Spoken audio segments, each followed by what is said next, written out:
For me, I realized that I did not value myself enough. I don't give myself enough credit. So that was what I discovered during school when I was sounding my name.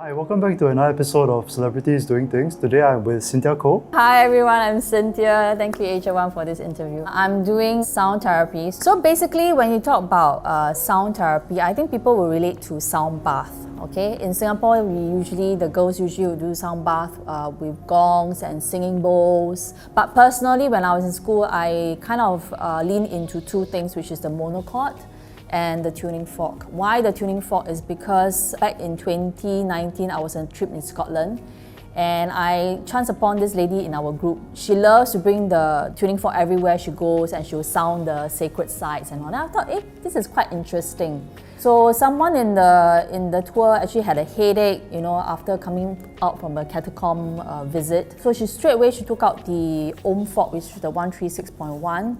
And then she started to do some treatment on the guy. So I was very intrigued, like, what is this, Becky? What is this? Oh, these are tuning forks. The intriguing part about tuning forks is they are very precise. This set of tuning forks I have is according to the 7 chakras. So from the root, sacral, solar plex, heart, throat, third eye, and the crown chakra, they are all here and they are all in different frequencies. How they calculated to the frequencies is by this guy called Hans Krusko, who wrote the book called The Cosmic Octave. He actually calculated how sound traveled around Earth, how fast, and then divide to that kind of frequency that's audible to our human ears, and then that's how he got all the pitches for the tuning fork. This is an on-body monochord. The vibration is sent to your body, like how I did it for you. Did you like it? It was very calming. It's very nice to feel the vibrations and it's like very consistent, very soothing. I kind of like the sound it comes out from the monochord because it has an undertone or what we call overtone, okay? It's only a D and A tune on this one. For some clients, they feel like as if they have gone back to being a baby, you're being soothed that way. It's the same theory as the tuning fork. It sends vibration to your body, your cells wake up, starts to produce nitric oxide. Sometime in the early part of April, I took a trip to Spain. Maybe it was by divine timing that I got to know a friend who's very keen in music as well. So we made a pact and said, okay, let's go and do this together. She's a piano teacher. So she also kind of liked the idea of using sound as a therapy. So we thought we went to a 2-week course, stay-in course in Alicante with Harmonic Sounds.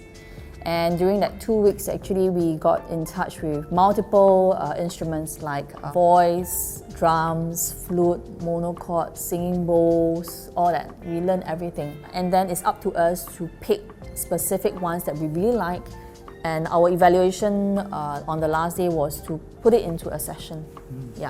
What I find most powerful during that 2 weeks was the first few weeks when we do foundational work on ourselves. I didn't know that our name is actually like a blueprint, like a blueprint of our character, everything about us. For us in school to sound our own name, it was liberating for most people.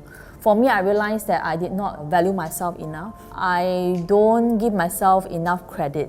So that was what I discovered during school when I was sounding my name. Just now when you were in session, you will know I get you to sound your name 3 times for me. And I just need to feel with your name which are the blockages and where. And then I'll know, okay, which are the areas that I need to work more on. But actually I should interview you, how you feel after the session. We did 7 chakras, we had all this in between. Okay, all these sounds in between. The monochord was the last on your back. So maybe you can share how you like it. So part of the reason why I wanted to try this is because I personally have insomnia. So I find it a bit difficult to sleep at night. I don't really know how to describe it. It's just, it's very relaxing. The monochord on my back was pretty nice. I think it felt very nice to feel all the vibrations all the way through my entire body and it's very soothing. Yeah. So just now you asked me, What's the difference between this and this? So this kind of forks, they actually produce a sound when you hit on the pack, right? Whereas this one actually doesn't have a sound. If I put it on the body, you feel a vibration. What we are trying to do here is we send the vibrations into your body system. Now, your body system is made out of 80% water. Some say 85, 70, I don't know, whatever it is, but mainly water. Help me do this. Imagine that I put water in a singing bowl and I rimp it. What happens? The water starts bubbling up, right? Likewise, when I send vibrations into your body, your cells starts to wake up and they start to produce this thing called nitric oxide. Nitric oxide is very important for us because it helps to expand and contract our blood vessels, blood circulation, our immune system, helps us balance our nervous system. It helps you with your fight or flight system, your parasympathetic and sympathetic nervous system. Yes, you can take nitric oxide from your food. You take a lot of berries, leafy vegetables, noni juice, whatever it is that gives you nitric oxide, good. Or you exercise regularly, good. So most of us do have a very stressful sympathetic nervous system. Now parasympathetic, when it's low, it actually also causes you to get sick easily, So it actually helps you balance a bit. Now, then the next question a lot of clients will ask, so once I feel very calm today, when's the next session? I would say probably 2 weeks' time. Until you feel you're much better, then you let go, maybe coming once a month. It's just like a massage. But you have to also find ways to also calm yourself down, like maybe exercise, no mobile an hour before sleeping, eat well. I find food is also one of the things that's very important that actually we all should learn to take care of ourselves. Eat slowly. The more kanchiong you are, the faster you eat, the more nervous you are. That also heightens everything. What do you think are some of the misunderstandings that people have about alternative healing? That is hocus pocus. People want proof. But again, I'm going to say a disclaimer. So I'm not going to say that all these instruments or this kind of therapy is going to cure your disease or ailments or anything. No. I would say that yes, it helps you calm down, yes, but you can try. Okay, you can try. The more relaxed your body is, the better it can actually self-rejuvenate. Even I myself, if I'm sick and whatever, right, I still do take medicine and I take complementary at the same time. Yeah, so it can go hand in hand, not a problem at all. Okay, I find that it goes back to the integrity and the intention of the person, the practitioner. My work is to just convey, but the work itself you have to still do it.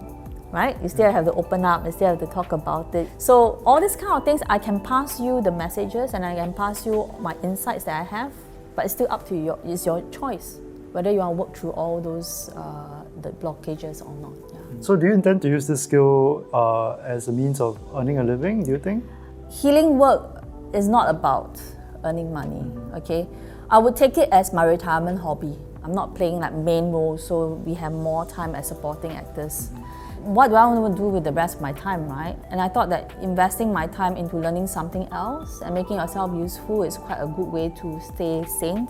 You know that you are learning something new and you're helping the community. Yeah. How long ago was it when you started getting into all of this? Okay, self-care. I call this self-care. I actually dabble in a lot of things, Reiki back then as well. I also went to do angel card reading, all that stuff, Okay, I want to learn everything and just pick one thing that I really like. So I started with Bach Flower Remedies. For 7 years I've been doing that. And I find that something else is missing in my practice. I want to integrate with other things. I bought a pair of tuning forks that I like and then I started doing it on my clients. And then I realized that the effect is quite nice. Why don't I go and refine my skills? And that's how going to Alicante came about. If you have all these certifications, do you think you'll be shifting away from acting? Contrary to that, I find that all this modality actually helped me with acting. The 38 Flower Remedies actually represents your mood and character type. So when I look into a script and the character that I'm supposed to play, I would look at the remedies and say, okay, what kind of remedy can I put on this character? So then your next question is, will I give up acting? I would say, how? No, not yet, because it's such a good outlet for me. Veer off from all this and just do something I like. It's an expression, it's still art. As long as I don't get dementia or anything like that, I can still remember, yes, I will still act. Do you feel limited in Singapore, in terms of your acting career? I wouldn't say there's limitation. Right now you can have so much things, right? You have your online channels and all that help your shows travel elsewhere. And obviously, I hope confinement when it's out will propel me somewhere. You watch our movie on KrisFlyer, I'm sure, right? So stuff like that. So I wouldn't say it's a limitation. A limitation is how you feel. If you feel that, okay, everything I'm doing is limited, then how? What's the point? Just do it and see how the universe will conspire with you to bring your work somewhere. That's what I always believe. Thank you so much for your time. Thank you, HL1.